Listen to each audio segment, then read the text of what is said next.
This is Made for More Living with Johnny Jennings. Online at madeformorerealty.com. All right, so we are back with Aaron Ralls with Ralls Realty Group. And let's just get into this controversial question. You mentioned how you have the American flag on your signage, and if people don't support the American flag, you don't want to work with them anyways, right? Got that right. Okay, so what's your perspective on this? So I think it was in Idaho, there was a realtor who ran a campaign saying that if you were a Democrat or left-leaning liberal type of person, he wouldn't charge zero fees to sell your home so you could move out of state. So my perspective is, do you think it's a wise idea to have strategies like that where you kind of take a political stance that might be beneficial to you? Because he had calls not just from Democrats, but a lot of Republicans or conservatives who said, hey, we like your perspective. We actually want to work with you because we align with how you see things politically. So do you think it's beneficial to be that polarizing? Hell yeah.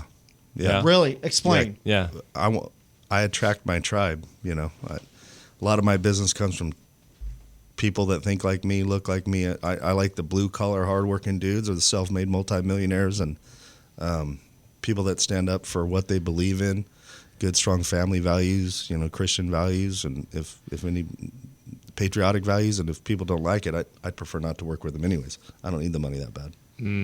So I think when you take a stand like that, you'll attract the people that think like you.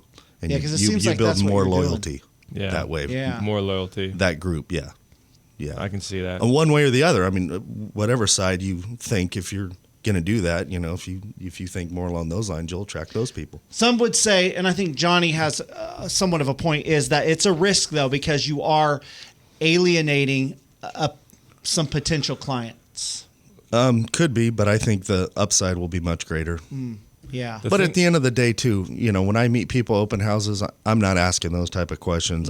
You know, at the end of the day, who'd you vote for? We're all human, and I want to, you know, help and really love on and treat people great. So but yeah, if I've had ideas for that I could turn my billboard, or at least one of my slides. I'm on the digital billboard. I've had ideas of things I could do up there that would create a buzz to where I'd be on the TV, you know. Yeah. And my wife was mortified with my ideas. She's like, "You are not." Gotta love it. That. That's how you know it's a good idea when the wife is mortified. Right. That's a good idea. There you go. What gets me though is sometimes I think people get caught up in current events, and it's like this is going to be in the waste paper basket tomorrow.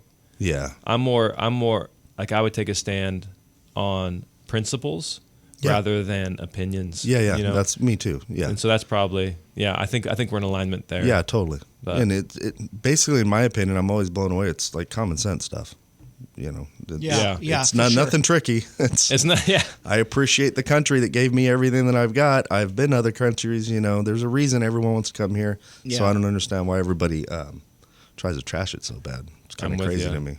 Yeah, I don't get it either. Yeah.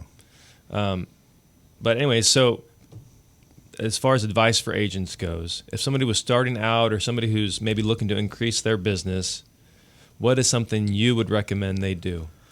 Well, it doesn't have to be me, but I would strongly recommend looking at the EXP business model. I've looked at all of them, and I've been with EXP now, I think 7 years. If something better came up, I'd leave tomorrow. Nothing can come close to what we have to offer anybody. And I've been offered some pretty hefty incentives to... Can you share some of those incentives that you've turned down? You don't have to say who, but... Yeah. I got offered... It won't make sense for me to explain it to the general crowd. I can tell you off air, but basically I would be... it would be a revenue share type model for everyone I brought over to this brokerage. Okay. Yeah. And it's a big one, a good one. But other than that, you know, we did the stats the other day just to give you an idea. Just my group within EXP, we did $311 million in closed sales within 6 months. Wow. Compared to like all of Keller Williams Folsom was $80 million for the year. $80 million? Yeah. So, and I've got those stats. I've got that on my phone. I'll show you afterwards. But we're hundreds of millions ahead of our biggest competitors. And we're talking our 6-month numbers compared to their 12-month numbers. So I don't think people realize that EXP's probably doing 50% of every transaction that crosses a desk in the Sacramento area. You're probably right. Yeah. If you do one side or the other, it's 50% EXP. Some title people have told me up to 70. Really, depending on the location. Yeah, so I believe if I was a new agent, I would find the right group, somewhat close to me to get involved within EXP because of how we work together. Like Johnny and I work together. We share our off-market list. We help each other. He's not in my downline per se. I'm not in his organization, but we help each other. And I think a lot of other brokerages, you're just an individual agent. So if you can find somewhere where you have kind of a tribe of support, you'll be a lot better off. Agreed. That's the main reason why I joined EXP. So when Valerie and I, the brokerage we were at previously, it went out of business, right? And so we had to make a move. We weren't wanting to make a move. We weren't looking.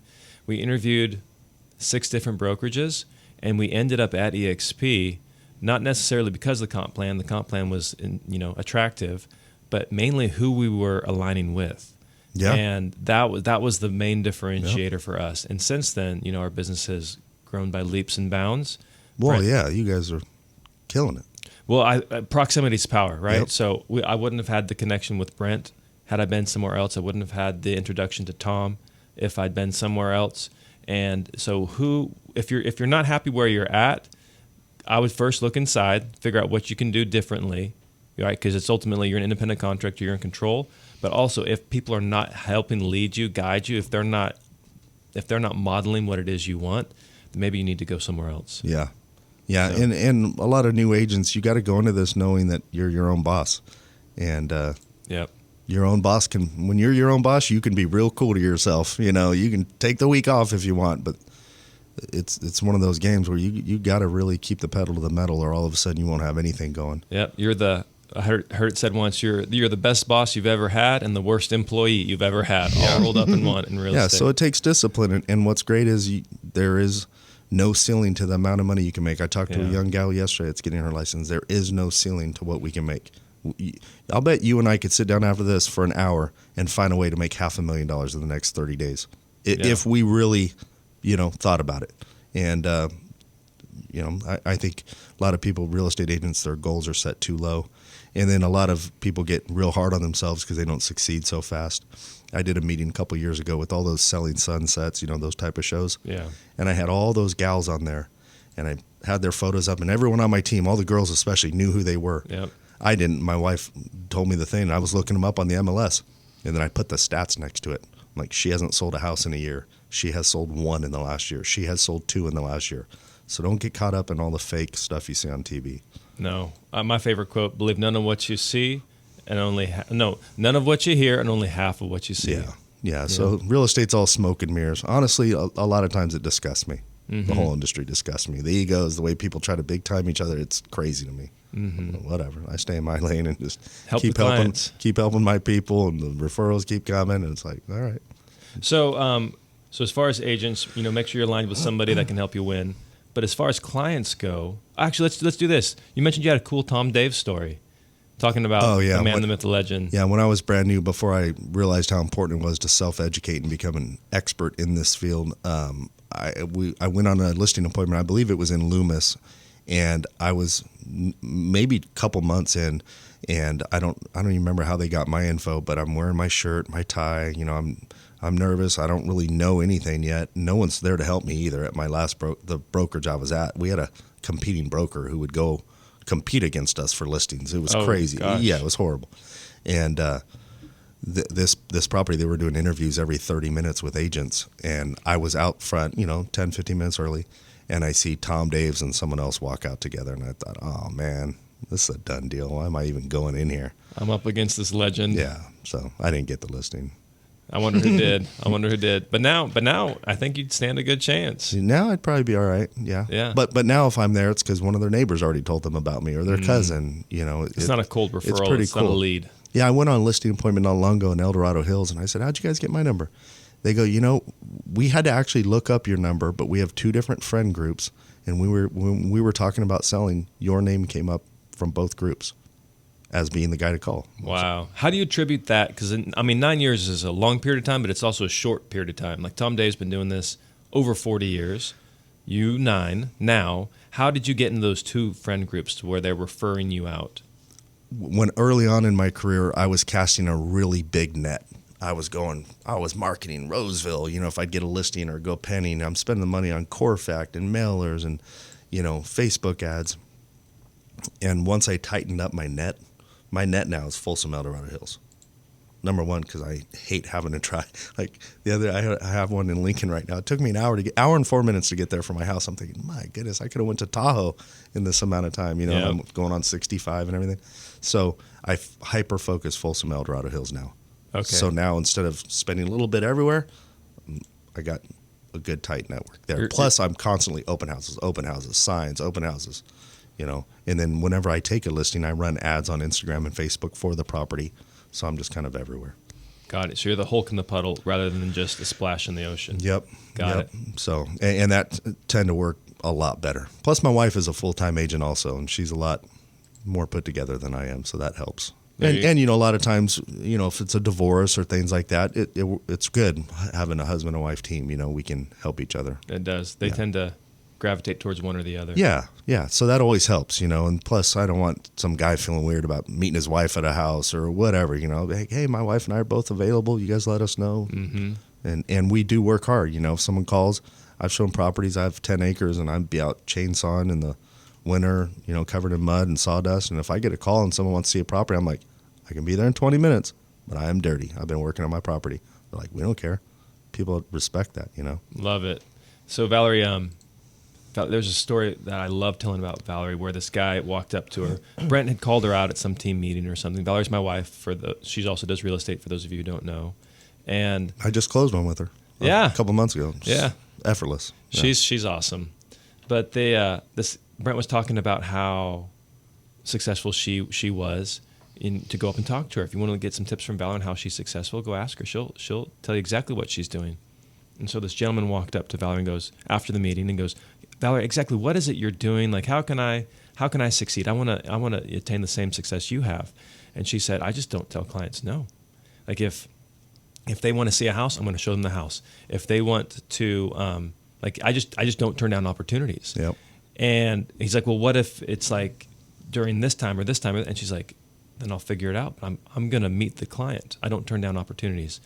And you can just see this guy I was watching from a distance. You can just see he kind of became crestfallen.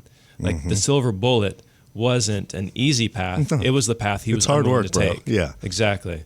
So last year we were camping at Sly Park, and I got a call similar. And my clients were serious at the time. I'm like, I'll be right back. You know, Sly Park to El Dorado Hills area is 35 minutes. I'll be back. Went down, did it. $23,000. Yep. But it sounds easy. So for people listening to the show, especially clients, they think, oh man, all those realtors, they just show a house, they cash a big check, and that's it. Can you explain a little bit about the reality behind the situation? Because here's the reality behind the situation is, as a real estate agent, if you are doing business, you are going to get kicked in the nuts once a week. Yep. Period. I mean, it sucks a lot of times, and you're having to talk people off the ledge. You're having to, you know, be a therapist on top of everything else. Plus, you got to know the rules and the laws, and I mean, there's a lot to it.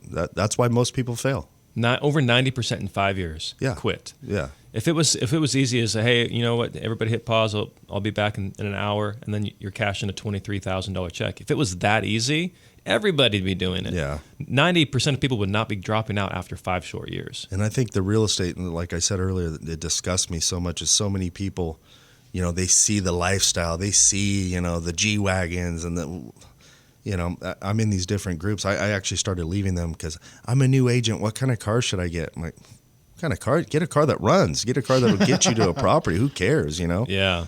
It's crazy to me, the mindset behind it. So I just stay in my lane and keep building a big business. There you go. And I'm trying to actively absorb business now from people that are retiring.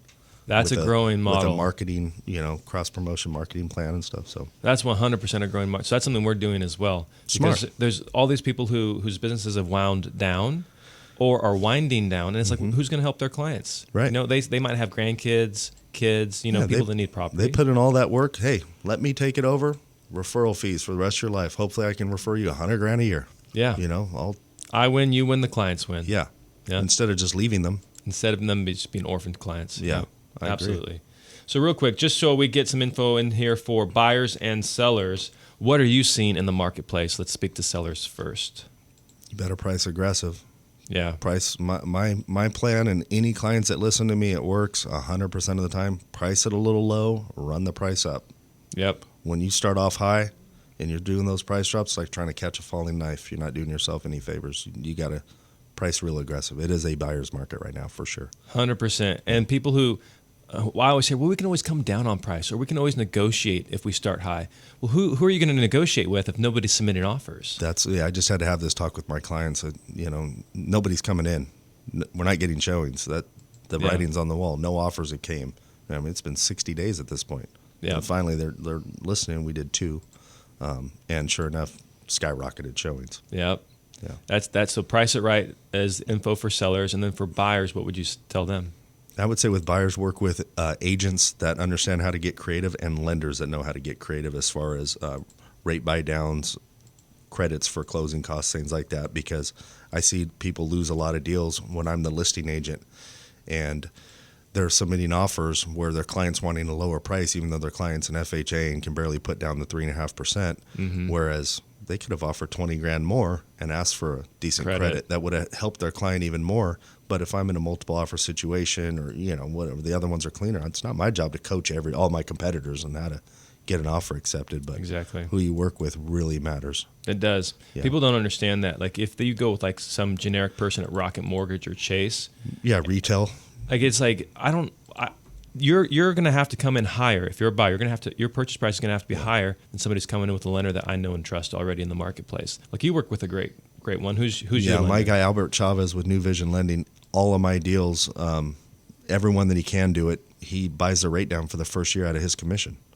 And literally out of his pocket, he buys the rate down for the first year 1%. So, I mean, that's a game changer for all these buyers. Save them $400 or $500 a month usually, Yeah, that's for a thousands. whole year, yeah. And we have cigar meetups, as you know, a couple times a week, where we talk business. And the other lender's like, "Why would you do that?" So instead of making $8,000 on a loan, he'll make $2,000. But he knows you're going to call him in a year to refi when those rates do come down. Absolutely. Plus, he's losing $1 to make a friend, and that's always been my business model too. Like I like that. Lose $1, make a friend. Yeah, that's strong.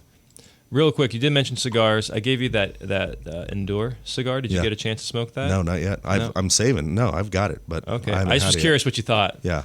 All right, gotta let me know. I will. Yeah. What's your favorite stick right now? Oh, I just took a picture of it. Yes, the Perdomo 10th year anniversary champagne. It's a lighter, mild. I should have brought you one. I'll get you one. Those are good. Those I have. I've probably given away 60 or 70 of those. And every single person I've ever given one to has loved it. Yeah, because it's not too strong. It's a good, mild, nice. Yeah, it's a good cool stick. Yeah. All plus, right. I know we're short on time. If you're a newer agent, I would also say it's very important to be out and about. I go to a gym and I work out. I'm always wearing my shirts. I say what's up. I talk to people. My wife and I go to dinner. I'm sitting at the bar. I'm talking to the guy next to me. Like I'm very social, and it's very deliberate in that. So be seen. That helps a lot, yeah. Love it. And so if somebody wants to reach out to you, they're thinking about making a brokerage change, thinking about buying or selling a house, what's the best way for them to do that? My phone number is 916-813-0226. On Instagram, it's Aaron Ralls Realtor. And DM. Slide up in those DMs. Let's go. Thanks for being on the show today. Yeah, thank you. I know, it sounds too good to be true, but this is a fact. Johnny Jennings and his team at Made for More Realty are willing to give you not one, not two, but at least 3 cash offers on your home. Listen to this, in as-is condition. No costly home repairs, staging, open houses, just something super easy, fast, and simple. At least 3 cash offers on your home in as-is condition. What do? Just Google Johnny Jennings with Made for More Realty and get more for your home.